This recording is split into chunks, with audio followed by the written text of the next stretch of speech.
কলকাতার সবচেয়ে কাছের এই সমুদ্র সৈকত, যেখানে সমুদ্র আর ম্যানগ্রোভের মেলবন্ধন। বালুতটে খেলে বেড়ায় লাল কাঁকড়া আর নানান জলজ পাখি। সপ্তাহান্তে ছুটি কাটাতে শহর ছাড়িয়ে সোজা দক্ষিণে চললে কিছুক্ষণের মধ্যে পৌঁছে যাওয়া যায় সমুদ্রের পাড়ে বকখালিতে। সুন্দরবন সংলগ্ন এক দ্বীপে সাদা বালির বালুতট আর সার দিয়ে ঝাউ আর ম্যানগ্রোভের জঙ্গল, যেখানে এবারে আমাদের আস্তানা ছিল সরকারি টুরিস্ট লজের বিলাসবহুল আর আরামদায়ক ব্যবস্থা, সাথে ঘুরে নেওয়া নির্জন হেনরি আইল্যান্ড। এই হলো হেনরি আইল্যান্ড সি বিচ।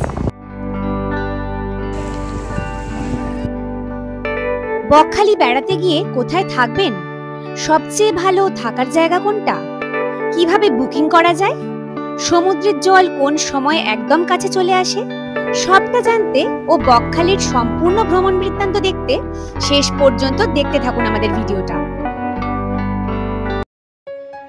বাড়ি থেকে নিজেদের গাড়িতে বেরিয়ে পড়লাম 130 কিলোমিটার দূরে বকখালির উদ্দেশ্যে। ডায়মন্ড হারবার রোড ধরে গিয়েছে পথ। শিরাখোল থেকে উস্থি বাইপাস ধরে কাকদ্বীপ হয়ে নামখানা। শহর ছাড়ানোর পরই পথের দুধারে কৃষ্ণচূড়ার সারি দেখতে বেশ লাগছিল। গন্তব্য পশ্চিমবঙ্গের একেবারে দক্ষিণ প্রান্ত। এই জায়গাটা নামখানা, সামনে হাতানিয়া দোয়ানিয়া নদীর উপর তৈরি ব্রিজ। সেই ব্রিজ পেরিয়ে আমরা যাব বকখালি। সামনের হাতানিয়া দোয়ানিয়া নদীর ওপারে দ্বীপের শেষ প্রান্তে অবস্থান বকখালির। আগে নৌকায় বা বার্জে এই নদী পেরিয়ে যেতে হতো ওপারের দ্বীপে, কিন্তু বছর 6 হলো নদীর ওপরে ব্রিজ হয়ে যাওয়ার ফলে সহজেই সরাসরি পৌঁছে যাওয়া যায় ওপারে। নদী পেরিয়ে আর 25 কিলোমিটার দূরেই বকখালি। ওই চোখে পড়ে ফ্রেজারগঞ্জের উইন্ডমিলগুলো। 3.5 ঘন্টার মধ্যে পৌঁছে গেলাম বকখালি। এখানে এখন মাঝারি মানের অজস্র হোটেল। তবে এবারে আমাদের গন্তব্য পশ্চিমবঙ্গ পর্যটন দপ্তরের বালুতট ট্যুরিজম কমপ্লেক্স, যার আগে নাম ছিল বকখালি টুরিস্ট লজ। বিশাল বড় এরিয়া নিয়ে সুন্দরভাবে সাজানো এই সরকারি আবাস।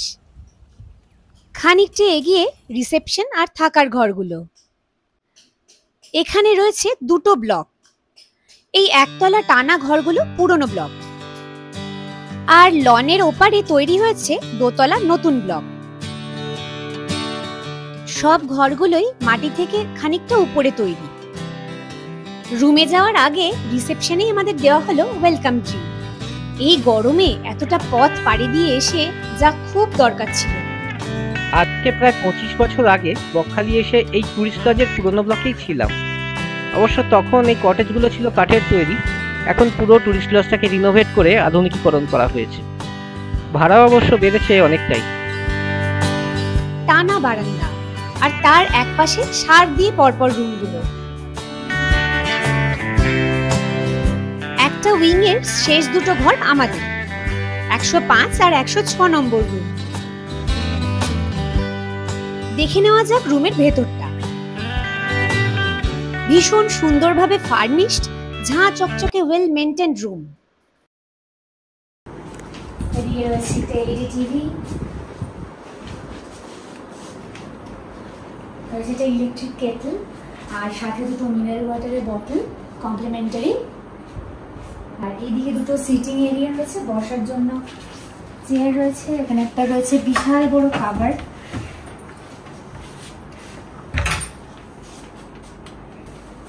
আর সব থেকে পছন্দের জায়গা হলো ব্যালকনি।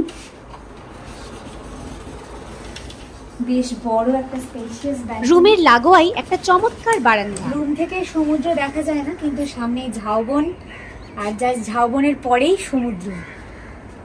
এখান থেকে সমুদ্রের আওয়াজ ভেসে আসছে। আর এখানে দিয়েছে একটা কিট, বেঙ্গল ট্যুরিজমের একটা কিট ব্যাগ। ব্যাগের ভিতরে ব্রাশ, পেস্ট, চিরুনি, শেভিং কিট, শ্যাম্পু, সাবান, বডি লোশন সহ টয়লেটারিজ,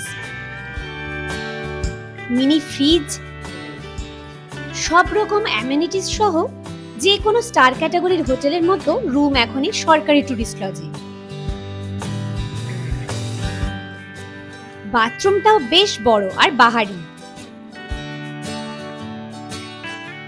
একপাশে আলাদা শাওয়ার এরিয়া। সেন্ট্রালাইজ হট ওয়াটারের ব্যবস্থা রয়েছে বাথরুমে। ফ্রেশ হয়ে নিয়ে চললাম লাঞ্চ সারতে। গেটের কাছে রেস্টুরেন্ট। রুমেও খাবার অর্ডার করা যায়, তবে তাতে 10% সার্ভিস চার্জ এক্সট্রা। আমরা নিয়েছিলাম ফিশ থালি, বেশ ভালো আর ঘরোয়া স্বাদের খাবার। খাওয়ার পর দুপুরের গরমে এসি চালিয়ে বিশ্রাম। বিকেলের দিকে আকাশে মেঘের আনাগোনায় তাপটা কিছুটা কমলো। বারান্দায় দাঁড়ালে সামনের জঙ্গলের গাছগুলো থেকে শোনা যায় অবিরাম পাখিদের কিচিরমিচির, কমন বার্ড সব। লনে ঘুরে বেড়াচ্ছে একটা হোয়াইট ব্রেস্টেড ওয়াটার হেন বা ডাহুক পাখি। বিকেলবেলা চললাম সি বিচের দিকে। আগে কম্পাউন্ডের ভিতর থেকে জঙ্গলের মধ্যে দিয়ে একটা পথ ধরে যাওয়া যেত বিচে, কিন্তু এখন সেটা বন্ধ। বাইরের রাস্তা দিয়ে পৌঁছতে হয় সি বিচে। গেটের দিকে যেতে এই জারুল গাছটা খুব সুন্দর। টুরিস্ট লজের গেট থেকে সি বিচ হেঁটে মাত্র 2 মিনিট। এ সময় মেঘ সূর্যের লুকোচুরি আকাশে। বকখালি এই নিয়ে 5 বার এলাম। ভাবছিলাম আজ থেকে প্রায় 25 বছর আগে যে নির্জন বকখালিকে দেখেছিলাম, ধীরে ধীরে তার অনেকটাই পরিবর্তন হয়েছে। গজিয়ে উঠেছে অনেক হোটেল, লজ ও দোকানপাট। জমজমাট এখন বিচের কাছের মার্কেট। দীর্ঘ সাদা বালির সি বিচ। বিচের এক পাশ বরাবর বিস্তৃত ঝাউ আর ম্যানগ্রোভের জঙ্গল।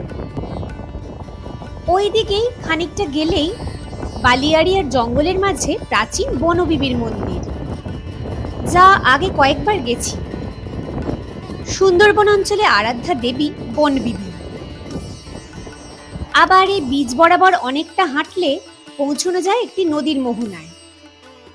এই বিকেল বেলায় আমরা চলে এসেছি বকখালি সি বিচে। ওয়েদারটা একটু মেঘলা হয়ে গেছে, ফুরফুরে হাওয়া দিচ্ছে।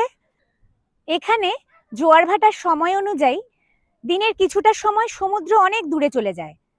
এখন যেরকম ভাটার সময় সমুদ্র ওই দূরে চলে গেছে। সামনের জলধারাটা পেরিয়ে অনেকেই গেছে সেদিকে। সন্ধ্যা হয়ে আসছে। বিকেল বেলায় বিচটা কি জমজমাট, অনেক দোকানপাট বসেছে, একদম কালারফুল লাগছে। এই বকখালি সি বিচের বিশেষত্ব হলো এই সাদা বালির বিচ আর তার পাশ দিয়ে বিস্তৃত ঘন ঝাউবন। সে সময় নির্জন বিচে বড় বড় গাছ পড়ে থাকতো, গাছের গুঁড়ি ছুঁয়ে যেত সমুদ্রের জল। কিন্তু এখন সেই দৃশ্যপট উধাও। তাও মন্দারমণি বা দীঘার চেয়ে আজও নিরিবিলি বকখালি। তবে সে সময়ের সাথে আজকের সবচেয়ে বড় অমিলটা হলো এই যে এ সময়ের সমুদ্রটাই হাওয়া হয়ে গেছে বকখালির সি বিচে। বিচের উপর সার সার চেয়ার পাতা। চেয়ার ভাড়া ঘন্টা পিছু 10 টাকা। বালির উপরেই সেজে উঠেছে সান্ধ্য মার্কেট। ভীষণ সুন্দর একটা হাওয়া বইছে। সান্ধ্য বিচ মার্কেটটা খুব ভাইব্রেন্ট, একটা যেন অন্যরকম ভাইবস আছে। বালির ওপরে একটা প্যাটার্নে বসেছে অস্থায়ী স্টলগুলো। সমুদ্রের জল এখন অনেক দূরে সরে গেছে, আস্তে আস্তে রাত 9টা-10টা বেজে যেতে পারে, যদিও এত দূর অব্দি জল আসে না সাধারণত। এখানে এই প্যাটার্নটা এবার লক্ষ্য করা যাক। ফার্স্ট রোতে চা, জল, বিস্কুটের দোকান 10টা থেকে 12টার মতো। সেকেন্ড রোয়ে মাছ ভাজার দোকান, প্রায় 8-10টার মতো সার দিয়ে স্টলগুলো। হরেক রকম সামুদ্রিক মাছের সম্ভার প্রতিটা স্টলে। থার্ড রোতে 5 থেকে 6টা ভুট্টার স্টল, আর তার পরের রোয়ে ফুচকা। ফুচকার স্টলগুলো ছাড়িয়ে পরের রোতে ভেলপুরি, পাপড়ি চাট, ঝালমুড়ির দোকান। আর একদম লাস্ট রোতে আইসক্রিমের স্টলগুলো। লাইন দিয়ে আমুল আইসক্রিমের দোকান সমুদ্রের ধারে। প্রায় 8 থেকে 10টা স্টল। সন্ধ্যাবেলা এরকম অস্থায়ী গাড়ি নিয়ে এসে স্টল দেয় এখানে বালির উপরে। এখানে চেয়ার পাতা রয়েছে, চেয়ারগুলোর জন্য ঘন্টায় 10 টাকা করে ভাড়া নেয়।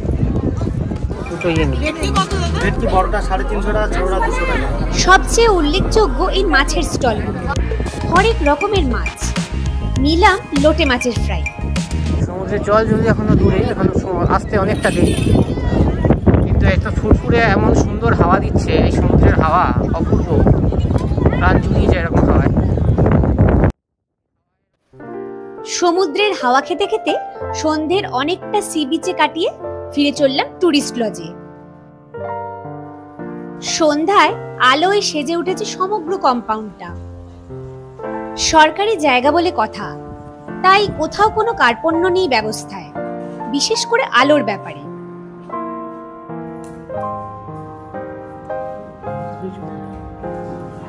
রাতের ডিনারে নিয়েছিলাম রুটি, আলু ভাজা, মিক্সড ভেজ আর চিকেন। ডিনারের পর ভিতরের কম্পাউন্ডে একটু পদচারণা করে ফিরে চললাম রুমে।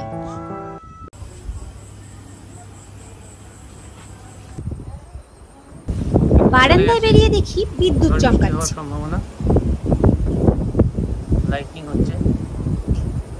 চলে গেল আলো, অন্ধকার চারিদিকে। শুরু হলো ঝড় বৃষ্টি। রুমের আরামদায়ক বিছানায় রাত কাটানো।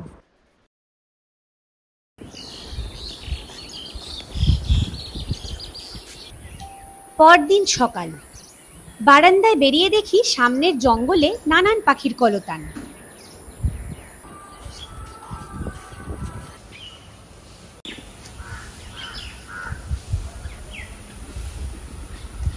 চললাম সি বিচের দিকে। আশা ছিল হয়তো সকালে সমুদ্রকে বিচের পাশে দেখতে পাবো, কিন্তু সমুদ্র এখনো বেশ দূরে। তবে কাল সন্ধ্যার চেয়ে হয়তো একটু কাছে। সকালবেলা মোটামুটি ফাঁকাই সি বিচটা। সামনের জলের রেখাটা পেরিয়ে বালির মধ্যে দিয়ে আজ হেঁটে চললাম সমুদ্রকে ছুতে। বালুকা বেলায় চোখে পড়ল লাল কাঁকড়ার দল।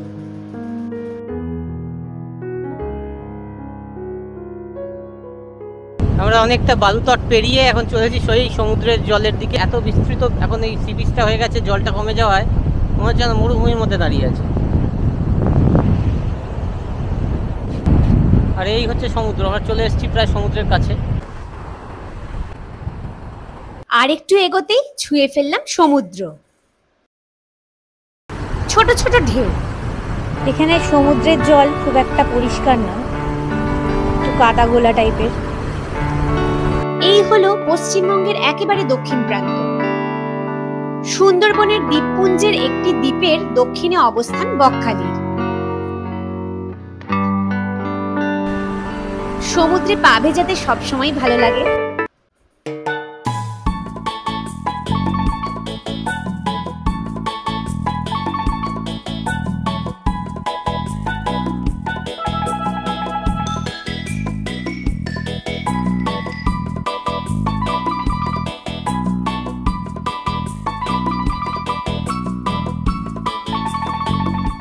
এই সময় সমুদ্রে অল্প কিছু মানুষজন। বালুকা বেলায় লাল কাঁকড়ার দল।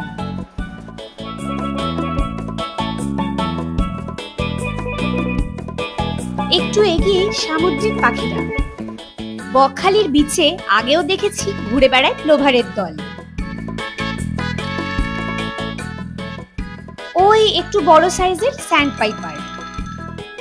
কখনো দেখা মেলে হুইমব্রেলেরও।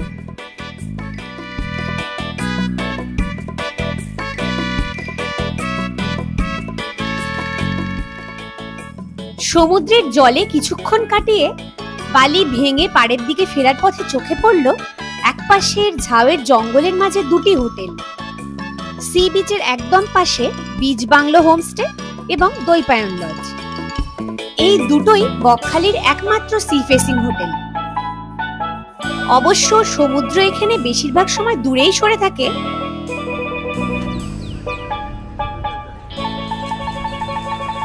গেট দিয়ে ঢুকেই এই হলো রেস্টুরেন্ট।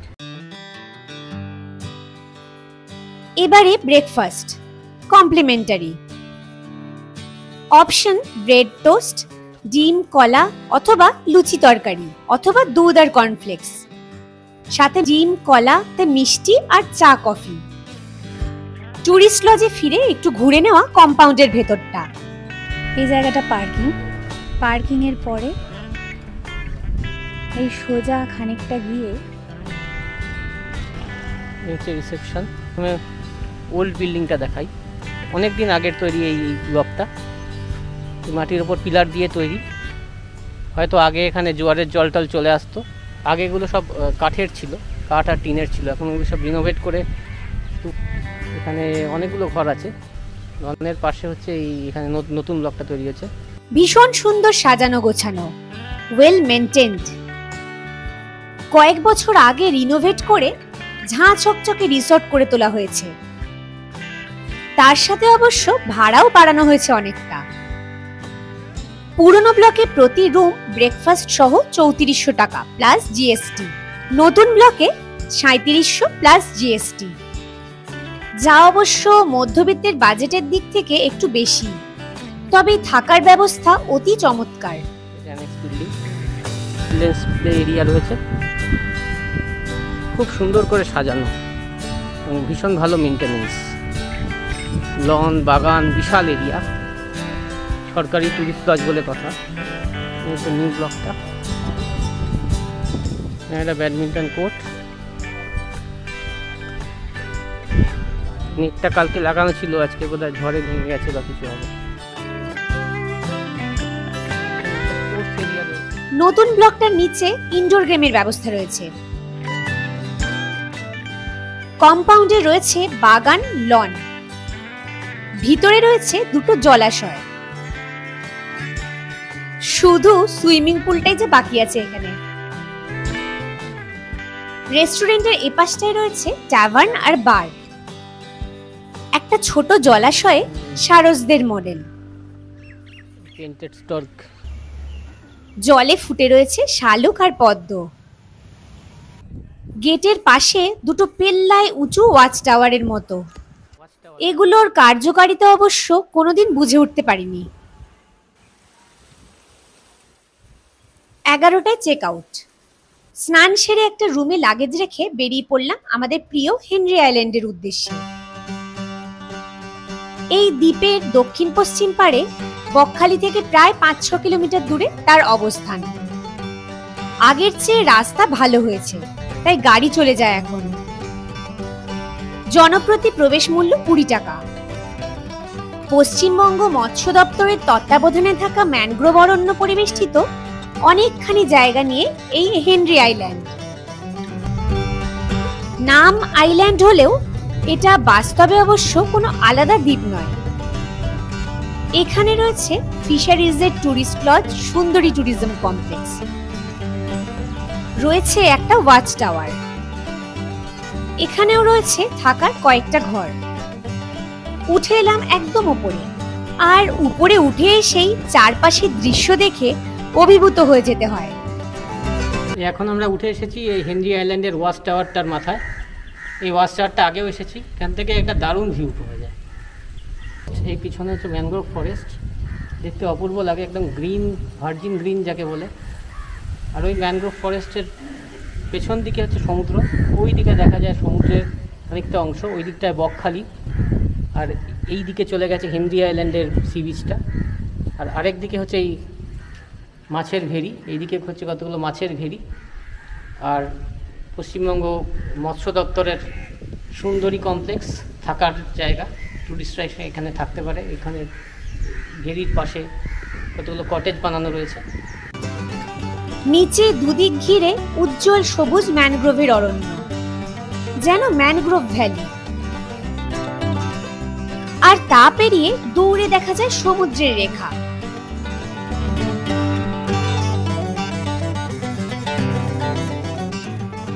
এদিকের ম্যানগ্রোভের জঙ্গলের মধ্যে দিয়ে সরু পায়ে চলা পথ চলে গেছে হেনরি আইল্যান্ড সি বিচে। ওখানে গাড়িটা পার্ক করে এখন আমরা হেঁটে হেঁটে হেনরি আইল্যান্ডের দিকে চলেছি। দুদিকে ম্যানগ্রোভের অরণ্য আর তার মাঝখান দিয়ে সরু পথ, মাঝে একটা আবার বাঁশের সাঁকো, সেটা পেরিয়ে আমাদেরকে ওপারে যেতে হবে। আমরা যাচ্ছি এখন সি বিচের দিকে। একটা ছোট্ট জলধারার উপর কাঠের সেতু, পথ চলতে দুধারে নানান ম্যানগ্রোভ উদ্ভিদের সারি। সে পথ ধরেই আমরা চলতে থাকলাম। এই পথটা চলে গেছে সোজা সি বিচের দিকে। দুদিকে ম্যানগ্রোভের অরণ্য, আর এই যে শ্বাসমূলগুলো দেখা যাচ্ছে, সুন্দরী, গরান, গেওয়া, এখানে প্রচুর ম্যানগ্রোভ জাতীয় গাছ। শ্বাসমূলগুলো উঠে রয়েছে মাটির উপর।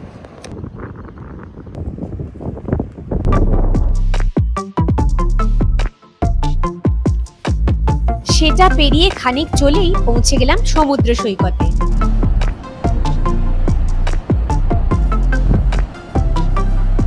এই আমরা চলে এসেছি হেনরি আইল্যান্ডের সি বিচে।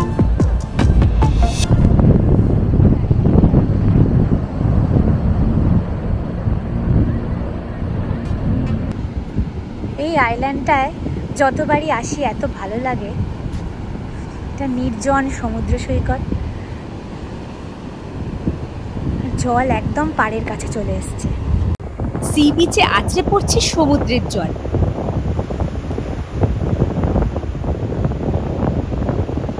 নির্জন সাদা বালির বিচ,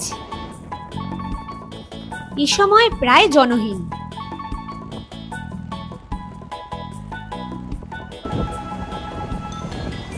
এই হলো হেনরি আইল্যান্ড সি বিচ। এই বিচটায় যখনই আসি ভীষণ ভালো লাগে। একদম ভার্জিন একটা সি বিচ, একদম নিরিবিলি। বিচের পাশ দিয়ে ম্যানগ্রোভ অরণ্য চলে গেছে অনেক দূর অবধি।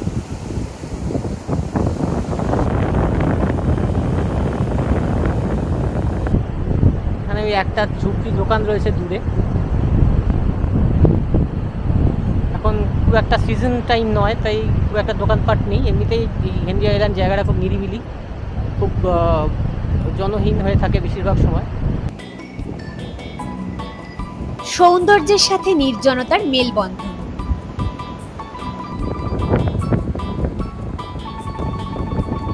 একদম নির্জন এই সি বিচ এই সময়। হেনরি আইল্যান্ডের এমন ভার্জিন রূপ 2 দশক আগে ছিল বকখালি। বালুকা বেলায় হেঁটে চলা যায় নির্জনতার খোঁজে। সি বিচের ধার বরাবর যত দূর চোখ যায় সবুজ ম্যানগ্রোভের অরণ্য। এই বিচটা যেদিকে ঘুরে গেছে ওইদিকে রয়েছে লালগঞ্জ। 1 বছর আগে আমরা ওখানে গেছিলাম, যার ভিডিও রয়েছে আমাদের চ্যানেলে। বিচ ধরে হেঁটে গেলে খানিক দূরে রয়েছে দ্বীপের পূর্ব পাড়ে সপ্তমুখী নদীর মোহনা। ওদিকেই আবার লালগঞ্জ সি বিচ।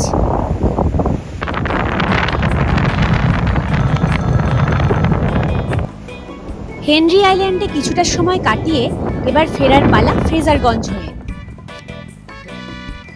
বকখালির এই দ্বীপে দেখার বা ঘোরার জায়গা অনেক।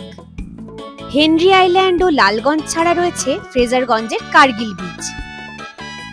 ফ্রেজারগঞ্জ মৎস্য বন্দর, এখান থেকেই লঞ্চ ছাড়ে সমুদ্রের মাঝে জম্বুদ্বীপে যাওয়ার।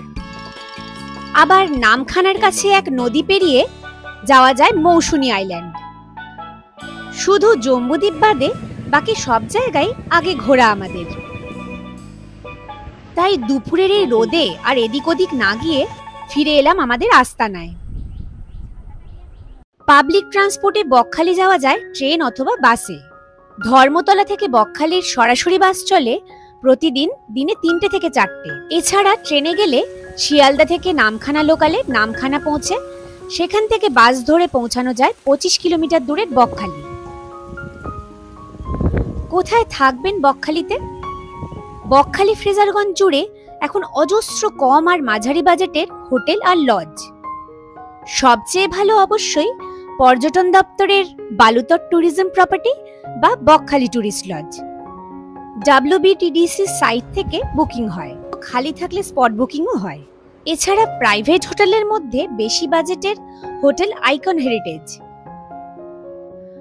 মাঝারি বাজেটের এক Balaka lodge, bay view tourist lodge, hotel Amarabati, family hotel sea view. তবে কোনোটাই সমুদ্রের পাশে নয়। সি বিচের একদম পাশে বিচ বাংলো হোমস্টে এবং দৈপায়ন লজ। ফ্রেজারগঞ্জে রয়েছে হোটেল দীপক, পোর্টল্যান্ড, সাগরবেলায়, মহামায়া। হেনরি আইল্যান্ডের বিচে সমুদ্রের জল দেখে ভেবেছিলাম দুপুরবেলা হয়তো বকখালির বিচেও এবার সমুদ্রকে কাছে পাবো, কিন্তু ফেরার আগে দুপুরবেলা সি বিচে গিয়ে অবাক হলাম। সমুদ্র এখনো কিছুটা দূরে। একজন ডাবওয়ালার কাছে জানলাম আসল রহস্যটা, যে কিছুকাল হলো সামনের অনেকটা জায়গা জুড়ে বালি জমে উঁচু চরের মতো হয়ে যাওয়ার ফলে একমাত্র ভরা কোটাল ছাড়া সমুদ্রের জল ওই উঁচু বালির চর পেরিয়ে পাড়ে আসতে পারে না। বকখালিতে সব আছে, শুধু সমুদ্রটাই থাকে না বিচে। আর সেটাই বকখালির দুর্দান্ত ট্যুরিস্ট ডেস্টিনেশন হওয়ার পথে প্রধান বাধা।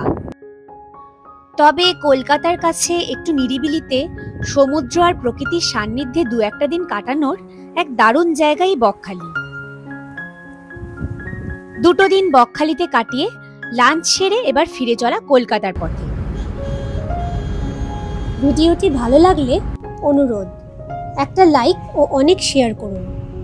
যারা এখনো চ্যানেলটা সাবস্ক্রাইব করেননি তাদের প্রতি অনুরোধ, এরকম আরও ট্রাভেল ভিডিওর জন্য please subscribe to our channel ট্রাভেলিক।